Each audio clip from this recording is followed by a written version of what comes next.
Comme Jésus parlait encore aux foules, voici que sa mère et ses frères se tenaient au dehors, cherchant à lui parler.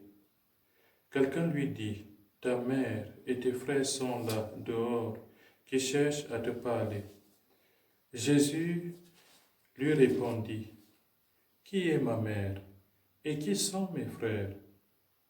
Puis, étendant la main vers ses disciples, il dit, « Voici ma mère et mes frères.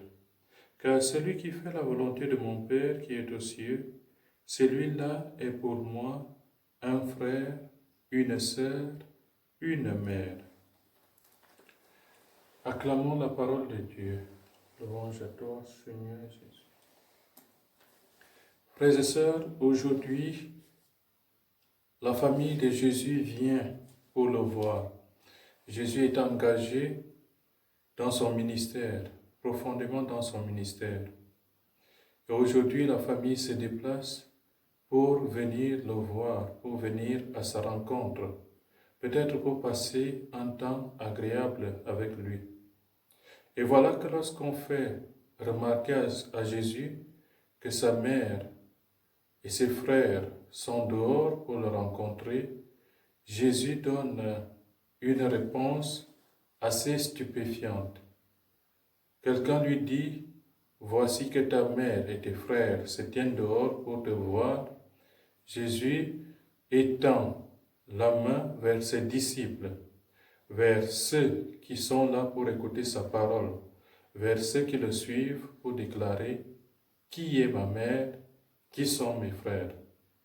Il ajoute, « Celui qui fait la volonté de mon Père, celui-là ou celle-là est mon frère, ma sœur, ma mère. » Frères et sœurs, est-ce que Jésus renie sa mère, ses frères? Non, Jésus ne renie pas. Au contraire, Jésus élargit le champ d'action.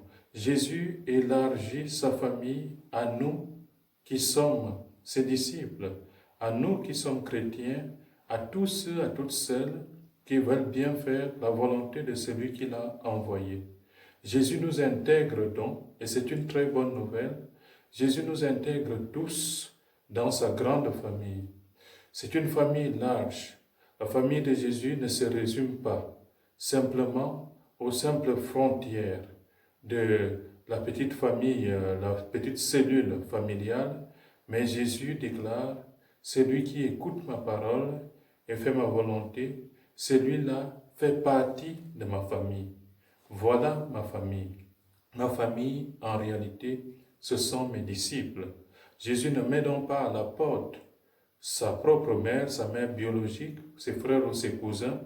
Non, mais Jésus nous dit plus profondément que celui qui est son frère, celle qui est sa sœur, celle qui veut être sa mère, c'est celui-là ou celle-là qui écoute la parole de Dieu, qui la médite et qui fait la volonté du Père qui est aux cieux.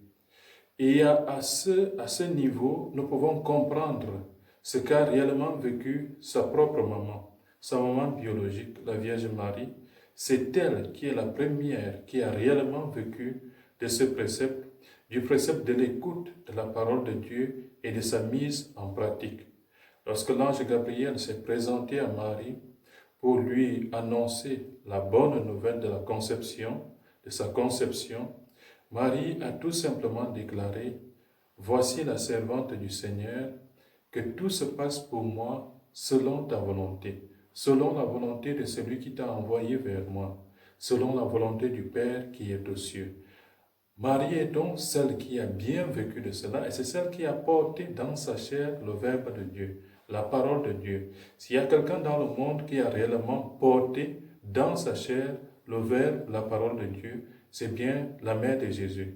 Et Jésus se tourne, non pas pour régner sa famille biologique, mais non, peut-être pour donner même un exemple, sa maman qui est réellement là, il est temps la main vers ses disciples pour dire, ceux-ci aussi, qui ont porté ma parole, la parole que je leur ai transmise, ceux-là qui font la volonté de celui qui m'envoie, voilà ceux qui font partie de ma famille désormais. Et donc, frères et sœurs, cet évangile nous rejoint chacun, chacune, là où il ou elle se trouve.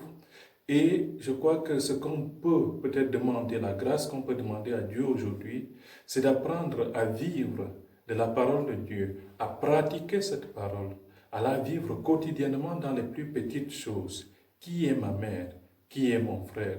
Et nous, aujourd'hui aussi, on devrait peut-être se poser la question, qui est ma mère ou mon frère?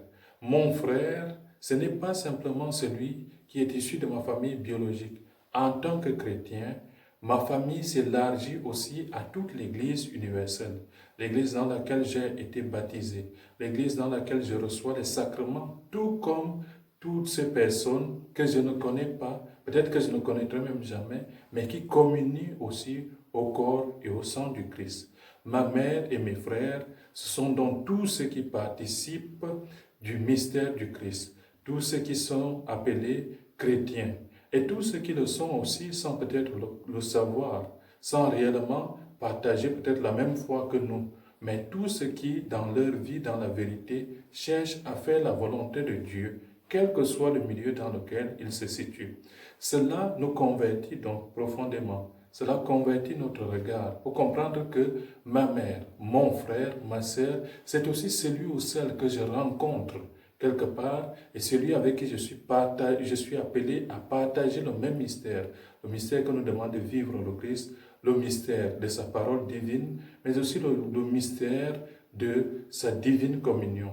Nous sommes appelés tous à comprendre cela aujourd'hui, et peut-être ça pourrait réduire la plupart des divisions. Divisions dans nos familles, divisions au sein de la société, divisions dans le monde. Si on comprenait un tant soit peu que nous sommes tous à l'image de Dieu, nous sommes tous des fils et des filles de Dieu, alors on ne fera plus jamais de division.